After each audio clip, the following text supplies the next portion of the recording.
சர்வதேச மகளிர் தினம். உலக மகளிர் தினம் என்பது அல்லது சர்வதேச மகளிர் தினம் என்பது ஒட்டுமொத்த சமுதாயத்தாலும் ஆண் ஆதிக்கத்தாலும் ஒடுக்கப்பட்டுள்ள பெண்கள் ஒன்று சேர்ந்து இந்த ஒடுக்குமுறைகளுக்கு எதிராக திரண்டு எழ வேண்டும் என்பதை உணர்த்துவதற்காகவே கொண்டாடப்பட வேண்டிய ஒன்று. ஆனால் ஒரு பண்டிகையைப் போல அது பார்க்கப்படுவதே இப்போதைய நடைமுறையாக உள்ளது. உலக மகளிர் தினம் எதற்காக கொண்டாடப்படுகிறது என்பது பலருக்கும் தெரியாத நிலையே உள்ளது. உலக மகளிர் தினம் தோன்றியதன் வரலாற்றை நாம் பார்த்தோமானால் ஆண் ஆதிக்கம், ஒட்டுமொத்த சமூக அமைப்பு ஆகியவற்றுக்கு எதிராக பெண்கள் திரண்ட வரலாறாகவே அது உள்ளது. கிறிஸ்துவுக்கு பின் 1863ஆம் ஆண்டில் லண்டனில் வேல்ஸ் இளவரசருக்கு ஒரு நடன விருந்து நடத்தப்பட்டது. அதில் கலந்து கொள்ளும் சீமாட்டிகளுக்கு ஆடம்பர உடைகள் தேவையாக இருந்தன. உடைகளை தயாரிக்கும் தலைசிறந்த தையல் நிறுவனமாக கருதப்பட்ட ஒன்றில் பெண்கள் வேலை செய்தனர். அவர்களில் ஒருவர் மேரி ஆன் வாக்லி என்பவர் 8 மணி நேரம் அல்ல, தொடர்ந்து 26.5 மணி நேரம் வேலை செய்தார். ஒரு சிறிய காற்றோட்டம் இல்லாத அறையில் அவரை போலவே 30 பெண்கள் வேலை செய்தனர். சரியான உணவு, ஓய்வு இல்லாமல் மேரி ஆன் வாக்லி இறந்து போனார். அது வேலை செய்யும் பெண்களிடையே கொந்தளிப்பை ஏற்படுத்தியது. வேலை செய்யும் நேரத்தை முறைப்படுத்த வேண்டும் என்று போராட்டம் தொடங்கியது. ஆண் பெண் தொழிலாளர்கள் அனைவரும் ஒன்று சேர்ந்து 8 மணி நேர வேலைக்காக போராடினார்கள்.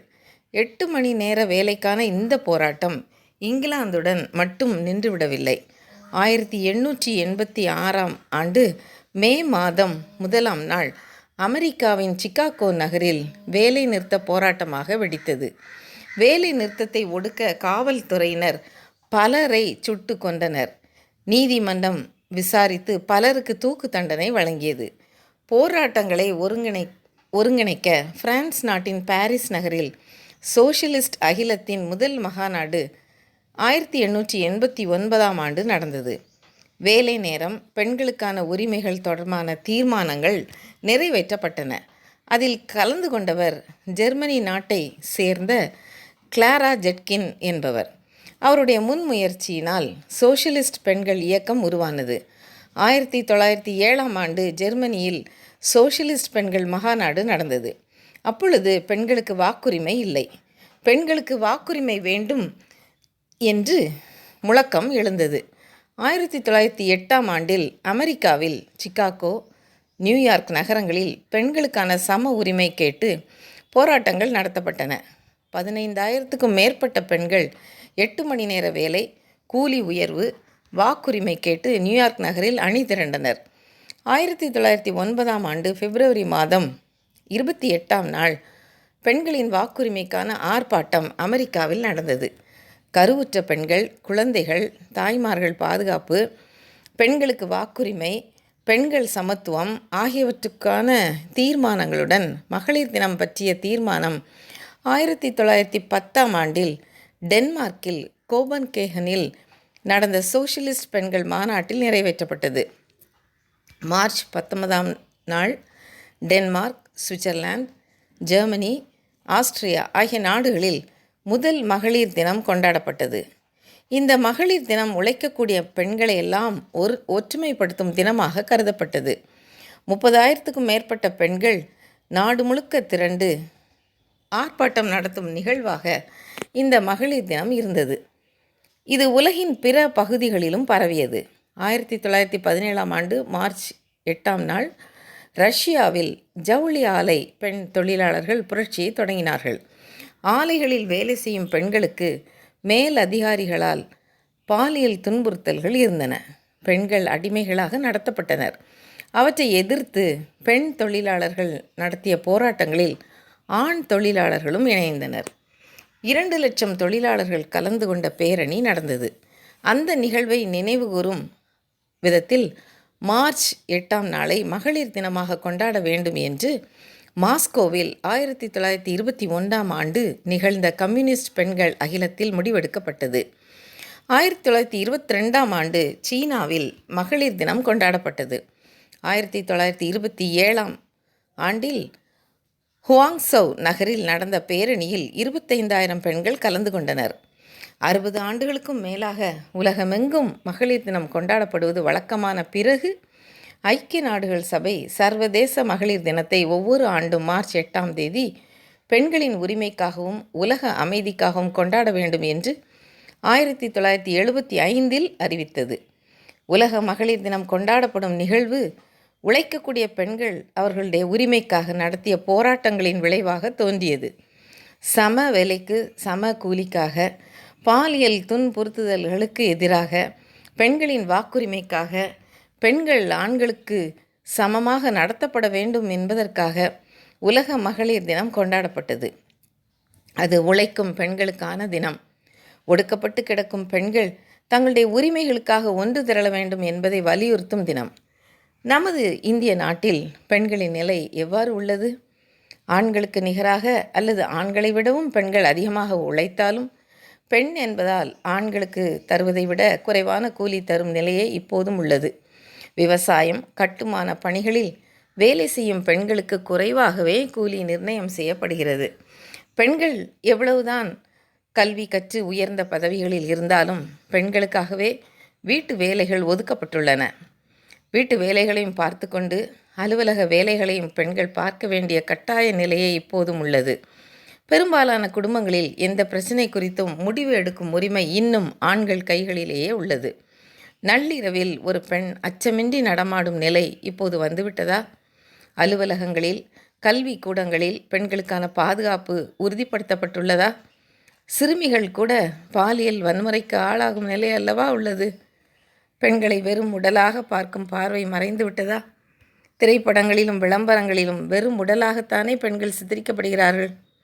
வயல்வெளிகளில், கிராமப்புறங்களில் வெயிலில் கருகி உழைப்பதோடு சாதிய அடக்கு முறைகளுக்கும் உள்ளாகும் உழைக்கும் பெண்களும், நகரங்களில் அதிக சம்பளம் தரும் பெரிய நிறுவனங்களின் ஏசி அறைகளில் வேலை செய்யும் பெண்களும் இருவருமே உழைக்கும் பெண்களாக இருந்த போதிலும் அவர்கள் எதிர்கொள்ளும் பிரச்சனைகள் வேறு வேறாக இருக்கின்றன.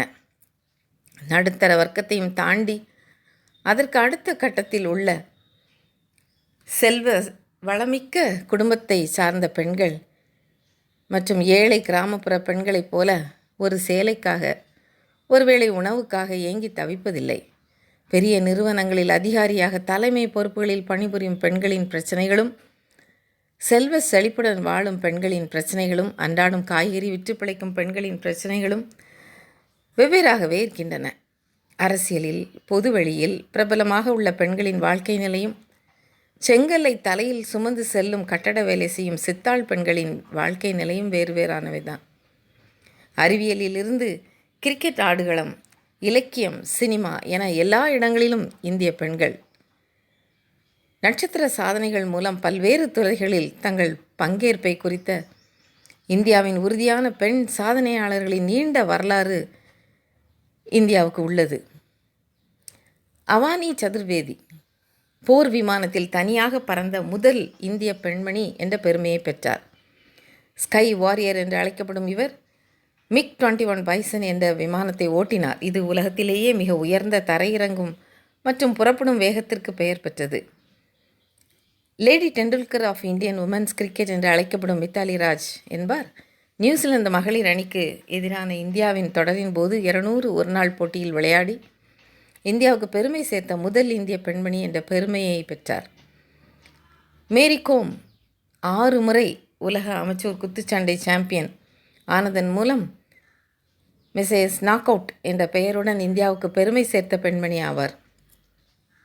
தீபா மாலிக் என்பவர் பாரா ஒலிம்பிக்கில் வென்று இந்திய நாட்டுக்கு பெருமை சேர்த்தார்.